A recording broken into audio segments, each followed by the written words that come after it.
Chen Ping, Mo Qingyun dan yang lainnya telah pergi, dan Chen Ping tidak dapat membantu dalam menata kembali Istana Sura. Kepemilikan berturut-turut telah menyebabkan trauma parah pada tubuh Chen Ping. Jadi, Chen Ping masih perlu terus memulihkan diri di menara penekan setan. Untungnya, ada menara penekan iblis. Bahkan jika Chen Ping memulihkan diri selama setahun, itu hanya beberapa hari di dunia luar. Setelah kembali ke Istana ke-8, Chen Ping langsung menuju menara penekan setan untuk memulai pemulihannya. Namun, saat Chen Ping sedang memulihkan diri, situasi di langit kedua berubah menjadi kekacauan total setelah hancurnya Istana Sura dan kematian Master Pavilion Tianyuan. Dua raksasa yang dulu menjaga keseimbangan kini runtuh, semua kekuatan menunjukkan taringnya bagaikan hiu yang mencium bau darah. Sekolah Mohis dan 8 istana tidak punya pilihan selain terseret ke dalam pertikaian. Jika mereka ingin bertahan hidup di surga kedua, mereka harus bertarung. Langit kedua benar-benar kacau, dan beberapa aliansi pembudidaya independen yang telah lama tidak aktif juga berupaya mendapatkan bagian dalam perselisihan ini. Persaingan untuk mendapatkan sumber daya menjadi semakin sengit, kota yang dulu makmur berubah menjadi medan perang, dan ratapan dapat terdengar di setiap sudut surga kedua. Di luar menara penekan setan, Mo Qingyun dan Huo Jingjing berjaga di depan menara setiap hari, hati mereka dipenuhi kekhawatiran. Sekarang langit kedua berada dalam kekacauan seperti itu, mereka berdua tidak tahu bagaimana nasib keluarga mereka masing-masing, mereka juga tidak tahu kapan Chen Ping akan bisa pulih. Humazi memanfaatkan kekacauan di langit kedua dan sesekali keluar untuk menyelamatkan beberapa kultivator wanita, lah menyebutnya pahlawan yang menyelamatkan wanita cantik, tetapi sebenarnya ia hanya bersenang-senang. Para biarawati itu diselamatkan dan berterima kasih kepada Humazi, jadi wajar saja jika mereka menawarkan tubuh mereka. 3 hari kemudian, menara penekan setan mulai bergetar hebat dan sinar cahaya terang keluar dari menara. Cahaya yang menyilaukan meledak dari puncak menara, berubah menjadi seberkas cahaya yang melesat langsung ke langit. Mo Qingyun dan yang lainnya segera minggir, hanya melihat sesosok tubuh perlahan berjalan keluar sambil membawa tekanan kuat. Chen Ping mengenakan pakaian biasa, rambutnya berkibar tertiup angin, dan aura keabadian samar-samar menyelimutinya. Tatapan matanya menjadi lebih dalam, dan setiap gerakannya memancarkan aura yang mendebarkan jantung. Pada saat ini, wilayah kekuasaannya telah mencapai tingkat kelima dari alam abadi tersebar, dan kekuatannya jauh melampaui para pembangkit tenaga listrik puncak di alam abadi tersebar. Dia melambaikan tangannya dengan ringan, dan menara penekan setan berubah menjadi aliran cahaya dan tenggelam ke dalam cincin penyimpanannya. Chen Ping benar-benar telah meningkatkan wilayahnya lagi, kecepatan ini sebanding dengan mengendarai roket. Chen Ping, Huo Jingjing adalah orang pertama yang bereaksi dan berlari ke arah Chen Ping. Meskipun Mo Qingyun juga sangat gembira, dia tetap mempertahankan keanggunannya yang biasa dan segera mengikuti di belakang. Saya baik-baik saja. Chen Ping menatap mereka berdua sambil tersenyum, suaranya lembut namun kuat. Dia menoleh dan menatap langit yang dipenuhi asap di kejauhan, tatapan matanya langsung berubah dingin, apa yang terjadi dengan langit kedua. Mo Qingyun menceritakan kejadian itu pada Chen Ping, dan barulah Chen Ping menyadari bahwa seluruh langit kedua sedang kacau. Runtuhnya Pavilion Tianyuan dan Istana Sura secara bersamaan menyebabkan beberapa kekuatan yang telah lama tidak dapat menahan diri menjadi gelisah. Sudah saatnya langit kedua menjadi tenang. Chen Ping berkata dengan tenang. Pada saat ini, Huo Zhao dan orang-orang dari Istana ke-8 telah bertempur dalam pertempuran berdarah di sekitar Istana ke-8 selama 2 hari berturut-turut. Banyak kekuatan ingin merebut sumber daya 8 istana dan menduduki wilayah 8 istana. Huo Zhao, aku sudah tahu bahwa kau mengkhianati kuil. Sekarang kuil tidak peduli padamu lagi. Menurutku, sebaiknya kau serahkan saja wilayahmu, keluarkan sumber dayamu, dan pergi. Seorang lelaki tua berpakaian hitam yang berada di alam Sanxian tingkat ke-6 berkata kepada Huo Zhao dengan ekspresi bangga di wajahnya. Di belakang lelaki tua berpakaian hitam ini ada puluhan ribu biksu, masing-masing memegang senjata dan tampak sangat mengesankan. Di sisi lain, Huo Zhao hanya memiliki puluhan murid dari aula ke-8 di belakangnya, dan perbedaan kekuatannya sangat besar. Namun, Huo Zhao tahu bahwa Chen Ping masih dalam masa pemulihan di menara. Jika dia diganggu oleh orang-orang ini saat ini, Chen Ping mungkin akan menjadi gila. Kecuali semua orang di 8 istana terbunuh, kami tidak akan pernah mengakui kekalahan. Huo Zhao berkata dengan ekspresi penuh tekad di wajahnya. Kalau begitu, jangan salahkan aku. Orang tua berpakaian hitam itu mendengus dingin dan hendak mengambil tindakan. Namun sebelum dia bisa berbuat apa-apa, tiba-tiba aura mengerikan dan dahsyat memancar dari istana ke-8. Kemudian Chen Ping keluar bersama Mo Qingyun dan Huo Jingjing. Apakah kamu berencana untuk mengambil alih istana ke-8? Chen Ping menatap lelaki tua berpakaian hitam itu dengan jijik. Siapa kamu? Kamu hanya seorang Lus Immortal Realm tingkat 5, dan kamu berani berbicara kepadaku seperti ini. Orang tua berpakaian hitam itu mengandalkan alam Sanxian tingkat ke-6-nya dan memandang rendah Chen Ping. Chen Ping hanya tersenyum dan mengabaikannya. Sebaliknya, dia menatap Huo Zhao dan berkata, "Ayah mertua, serahkan orang-orang ini padaku." Huo Zhao mengangguk. Alam Chen Ping telah bangkit kembali. Pria tua berpakaian hitam di depannya sama sekali bukan tandingannya. Kakak ipar, bunuh orang-orang ini sebelum mereka berani mengincar istana ke-8-ku. Ketika Huo Feng melihat Chen Ping datang, dia juga menjadi lebih berani. Perhatikan baik-baik dan belajarlah dengan giat. Chen Ping berkata pada Huo Feng, bocah sombong, kalau aku tidak memperlihatkan kepadamu betapa kuatnya aku, kamu tidak akan tahu seberapa tinggi langit dan seberapa dalam bumi. Orang tua berpakaian hitam itu menjadi marah ketika dia melihat Chen Ping mengabaikannya. Orang tua berpakaian hitam itu terlihat menggumamkan sesuatu, dan tiba-tiba langit dan bumi terbelah, diikuti oleh kilatan petir ungu yang tak terhitung jumlahnya jatuh dari langit.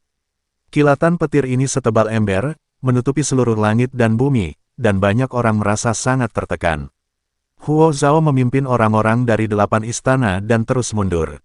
Chen Ping hanya tersenyum tipis, menatap kilat ungu itu, namun tidak membuat gerakan apapun, tatapannya penuh penghinaan.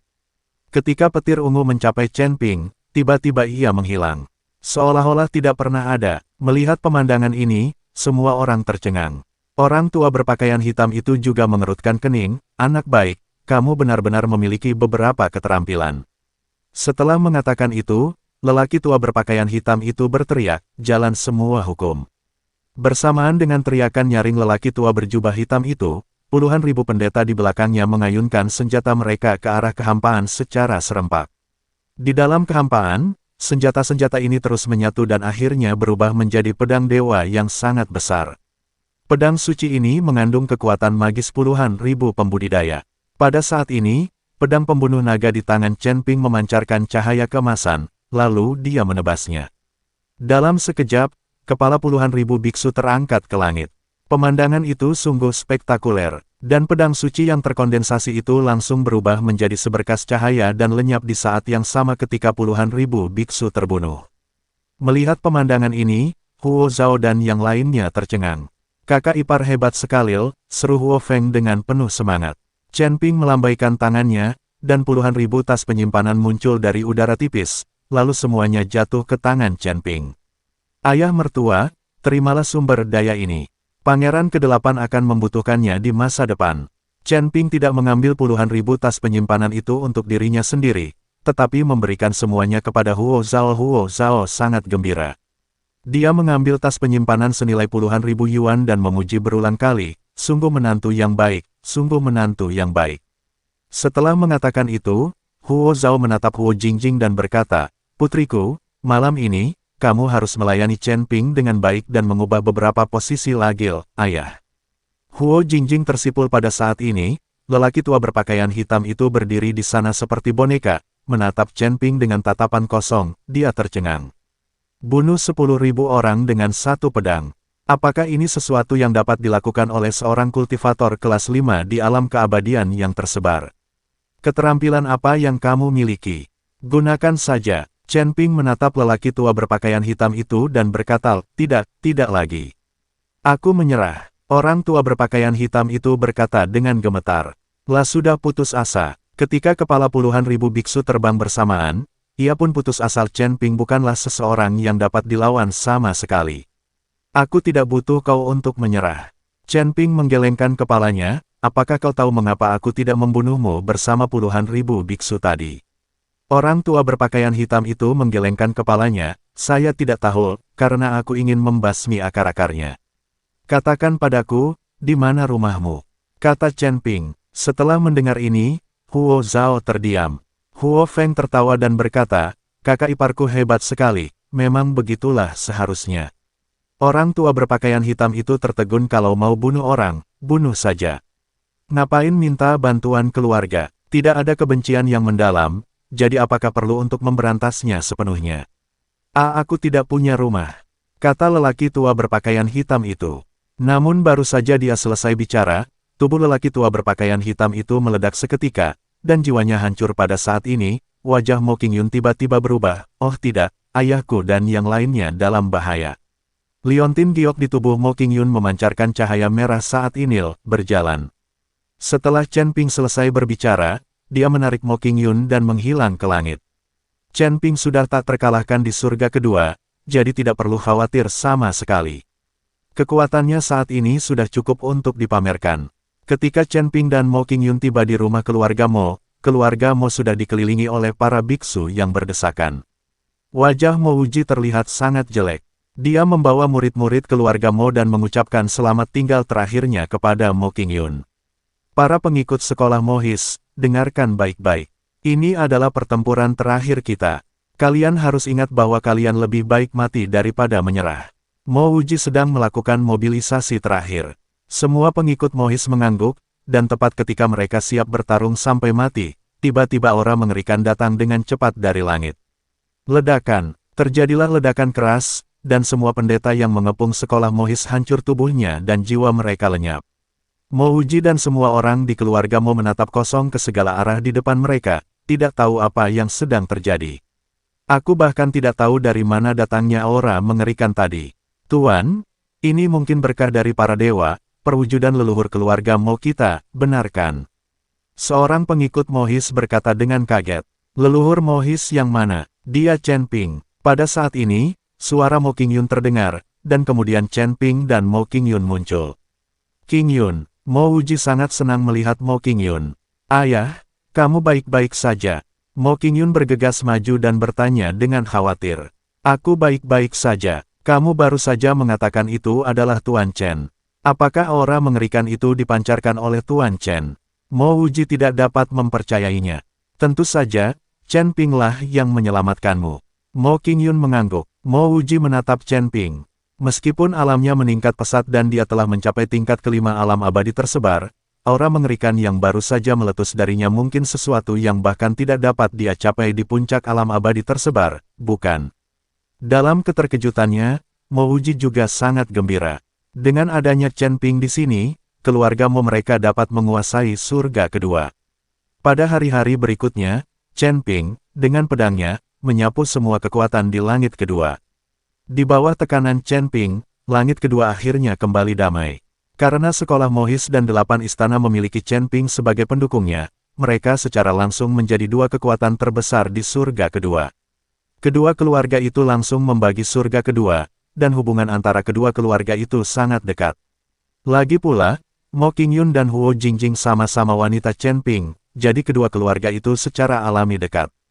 Setelah berurusan dengan urusan surga kedua, Chen Ping memutuskan untuk pergi ke surga ketiga. Ketika Mo Qingyun dan Huo Jingjing mendengar berita itu, mereka tampak malu. Mereka tahu bahwa dengan kekuatan mereka saat ini, mereka tidak dapat pergi ke surga ketiga. Aura surga ketiga bahkan lebih kaya, dan kekuatan hukumnya bahkan lebih ganas. Tanpa kekuatan yang cukup, memasuki surga ketiga bagaikan seekor domba memasuki mulut harimau. Jangan khawatir, Chen Ping memperhatikan ekspresi khawatir kedua orang itu dan tersenyum kecil. Pedang pembunuh naga di tangannya bersinar terang, dan cahaya keemasan pada pedang itu terus berkedip. Chen Ping menarik napas dalam-dalam, mengerahkan seluruh kekuatan di tubuhnya dan menebas kehampaan.